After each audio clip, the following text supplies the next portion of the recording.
Cuando tenía 12 años, un conductor ebrio chocó contra mi bicicleta.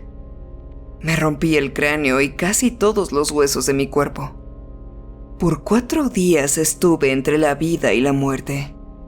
Mis padres se estaban despidiendo de mí e incluso escogieron mi canción para el funeral. Me tomaron de la mano y me dijeron que se habían arrepentido de todas las discusiones tontas que habíamos tenido. Pero mientras ellos decían eso, yo ya no estaba ahí. Yo estaba en otro lado. Me encontraba en medio de la nada. Por un lado estaba conectado hacia la habitación del hospital tan solo por un pequeño y delgado hilo que, con cada minuto que pasaba, amenazaba con romperse. Podía escuchar sus voces, pero sonaban muy débiles. No es como que fuera consolador escucharlos. No había tal cosa como el consuelo en donde me encontraba. Estaba en un lugar totalmente oscuro y tan frío que podía sentirlo por cada hueso tuyo. No puedo recordar cómo luce este lugar con exactitud. Solo sé que estaba vacío. De mi memoria menguante recuerdo aquella cosa como una masa húmeda y goteante, pero no había izquierda, derecha, arriba o abajo. Solo flotas ahí como una cometa en el viento, con una pequeña cuerda sosteniéndote. Me sentí como si hubiera estado ahí por años. El tiempo parecía alargarse. Eventualmente las voces de mi familia se desvanecieron y todo lo que podía escuchar era el ruido del silencio. En ese instante fue cuando lo escuché. Ulku Sa Maru, decía una y otra vez. Su voz era consistente. Ahora les transcribiré la frase con precisión, ya que para ese entonces ante mis oídos jóvenes e incultos sonaba como un revoltijo de vocales que no coincidían. Fue durante mi edad adulta que descubrí que la voz que me había hablado lo había hecho en acadio antiguo. Esto traducido significaba: mi niño está perdido. Después de eso, desperté. Mis ojos se encontraban entrecerrados por las brillantes luces del hospital. Las lágrimas de mi madre habían formado un pequeño charco en mi rostro. No recuerdo mucho después de eso, pero mi madre dice que seguí diciendo: Él es real, una y otra vez. Por eso sé que existe un Dios. Me habló, caminé en su reino y después de eso regresé. Casi 8 años después, cuando tomé asiento para mi primer día en la carrera de estudios religiosos, yo era quizás el único en ese salón de conferencias que sabía con absoluta certeza que realmente había un Dios. ¿Había sido el Dios cristiano? ¿El islámico? Tal vez ninguna religión tenga la razón absoluta, pero Él existe. Para mí era real. Lo sabía. Pasé 4 años estudiando religión y no aprendí nada más importante que lo que descubrí cuando tenía 12 años. Tengo algunas dudas con respecto al título de tu disertación, Jeremy. Demostrar que Dios es real es algo, bueno, es imposible de probar. No exigiríamos la fe si hubiera pruebas suficientes de ello. El profesor Alcott me decía mientras revisaba mi investigación. Las anécdotas personales tampoco son un tema suficiente como para basar una disertación completa. Estoy comprometido con este trabajo de investigación, profesor. Sé con certeza que hay un Dios, y me gustaría tener la oportunidad de dejar esto claro para todos. Dije: para la próxima semana, señor, tendré más anécdotas. Deme una oportunidad. No soy de los que anulan la innovación académica. Si deseas darle una oportunidad a este tema, no me interpondré en tu camino. Eres un estudiante muy prometedor, Jeremy. Simplemente no quisiera que desperdiciaras tu talento, dijo, luciendo insatisfecho. Salí de la oficina de Alcott con una tarea aparentemente imposible. Durante siglos la gente ha estado buscando pruebas científicas de un poder superior. Y hasta ahora todo ha fallado. Todo lo que tenía era mi propia experiencia. Y necesitaba más. Escribí en mi cuaderno las 2 características más apremiantes de un dios como un rompecabezas entretejido en mi mente. Él está en todas partes. Él no puede ser visto. Estaba acostado en mi cama, en mi pequeña y sucia renta de estudiante cuando tuve una epifanía. Mo. Aquello me había seguido toda mi vida. Cada habitación en la que dormía, aquellas esporas se acurrucaban en la esquina. Una fea masa negra de zarcillos que se extendían. Me miraban. Me perseguían. Estaba en el mismo aire que respiraba. Soy real, dice aquella cosa una y otra vez. Estoy aquí. Lo había estado quitando todos estos años ahogándolo en químicos. El moho, como las setas y otros hongos, viaja en esporas, invisible al ojo humano. Se dice que hay esporas de hongos en cada bocanada de aire que tomamos. Crecen solo en condiciones en las que prosperan, en la humedad de una casa en ruinas o en el suelo al pie de un árbol marchito. Tenía demasiado sentido. ¿De qué otra forma podría estar en todas partes al mismo tiempo? Y con eso, tuve un nuevo título de tesis. Probar que Dios es real, la evidencia micológica. Alcott estaba desconcertado, pero satisfecho al menos de que le esperaba una lectura interesante. No era micólogo cuando comencé mi tesis, pero me volví en uno al final de mi estudio.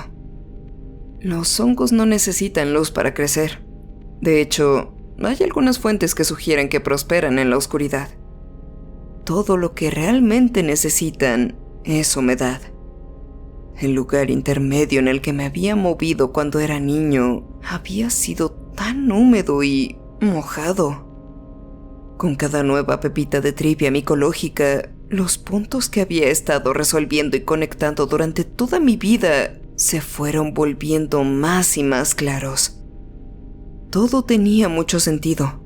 Hay algunas sugerencias creíbles de científicos acerca de que el consumo de hongos de psilocibina ayudó a la evolución del Homo erectus al Homo sapiens. Dios nos había dado un codazo, incluso en ese entonces, sin mencionar las innumerables civilizaciones antiguas que afirmaban estar en comunión con dioses a través de la quema y el consumo de desechos de varios hongos. Necesitaba más información. Las coincidencias y las anécdotas se resolvían tan fácilmente. Armado con un pequeño bisturí y un tarro, raspé un poco del moho de mi pared. Agregué un poco de agua y lo sellé.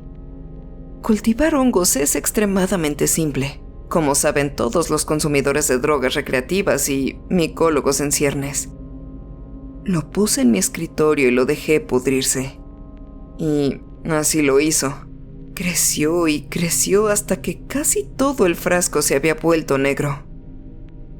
Realmente no sé cuál era mi plan para mi pequeño experimento con el tarro. Ciertamente no esperaba que pasara algo. Amigo, esa mierda está rancia. Tíralo a la basura. Mi compañero de cuarto se encontraba señalando mi escritorio un día mientras asomaba la cabeza dentro de mi habitación. A este punto casi me había olvidado de ello.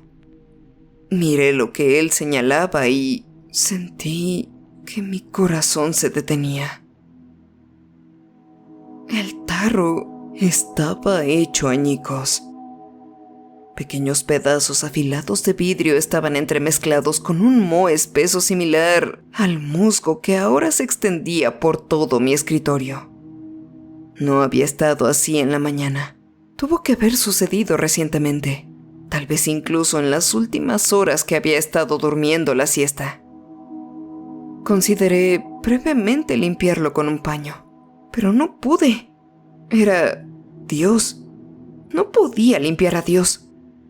Así que lo dejé ahí y registré su crecimiento de forma casual en mi cuaderno. Hasta que un día regresé de mis clases matutinas y vi algo inquietante. Había crecido fuera de la mesa. Eran terribles zarcillos extendiéndose hacia el aire vacío. Si entrecerrabas los ojos, tenía la forma de una mano, aunque extrañamente deformada. Empecé a pasar mis noches en la biblioteca porque me sentía muy nervioso por esto. Luego, una mañana, aquella cosa se había ido. El moho se había ido, como si nunca hubiera estado ahí antes. Hay un instinto animal dentro de todos nosotros, uno que no nos damos cuenta que tenemos hasta que se activa. Fue entonces cuando lo sentí. Una abrumadora sensación de pavor que se iba acumulando en un crescendo donde la misma declaración de silencio resonaba en mis oídos como si fueran campanas de alarma. Debí haberla escuchado, pero para mí era Dios y Dios tenía un plan. Me fui a la cama esa noche con aquel sentimiento aún tirando de mí. El sueño no llegó de forma fácil. De hecho, no había llegado en absoluto. Mis ojos se entrecerraron por el agotamiento. Mi habitación estaba casi a oscuras excepto por la pequeña cantidad de luz de la pantalla de mi teléfono. Al principio pensé que era la silueta de una chaqueta. La miré fijamente, tratando de discernir alguna familiaridad en su forma. Me quedé viendo ahí por lo que parecieron horas. Me sentía como si estuviera siendo observado, como si no estuviera solo. Entonces vino solo el más pequeño de los espasmos. Mi dedo tembló sobre el botón de la linterna de mi teléfono. Había un consuelo en no ver. En la neblina oscura aún había una posibilidad de que fuera mi chaqueta o una sombra extraña. Si uno sextisat, sic facit alterum. La forma dijo en una voz inhumana que me llenó de una abrumadora cantidad de temor. Esto no era lo que había sentido cuando era niño. La voz de Dios era tranquilizadora. No, era esto. Encendí la luz. Todas las películas de terror que había visto me decían que cuando ponías la luz sobre las cosas horribles simplemente desaparecían.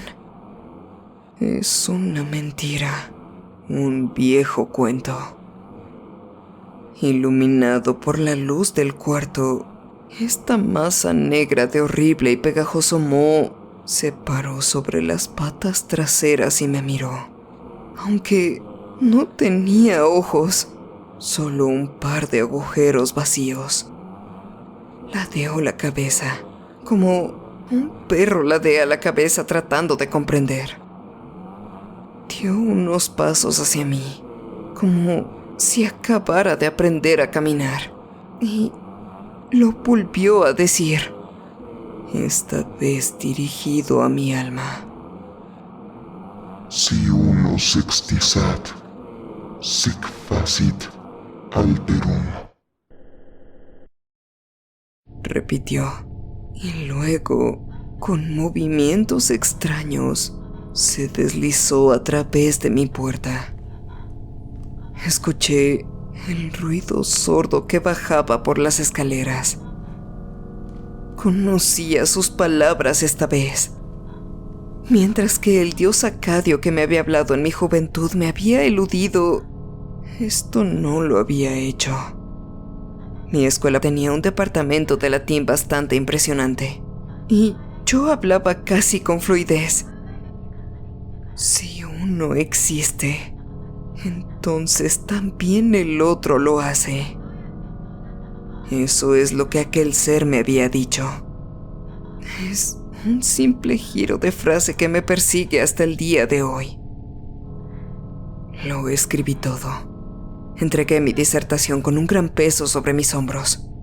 Alcott me ofreció un lugar en su programa de doctorado, pero lo rechacé y se despidió de mí con una extraña mirada en sus ojos. No me creía, pero al menos creía que yo sí estaba seguro de ello. Eso es la fe para todos nosotros. Está por ahí, en alguna parte, el otro ente. Por buscar a Dios lo he dejado libre y ahora camina sobre aquellas piernas inseguras. Tal vez sea esa pila de ropa con forma extraña en la esquina de tu oscura habitación, o la extraña sombra que se mueve ligeramente desfasada a la tuya. Tal vez sea todas esas cosas y nada a la vez. Si uno existe, entonces también existe el otro. Es sobre este equilibrio incierto que se construye nuestro mundo. Ojalá hubiera conocido solo a uno de ellos.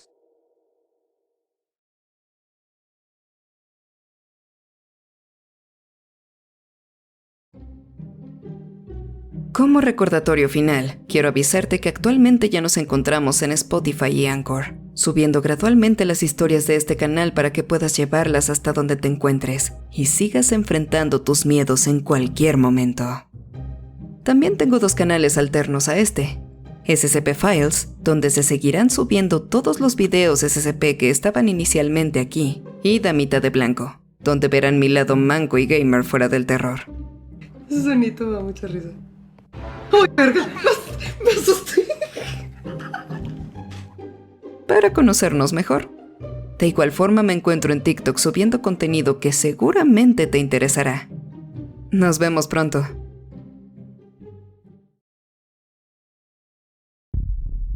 Muchas gracias por haber visto este video.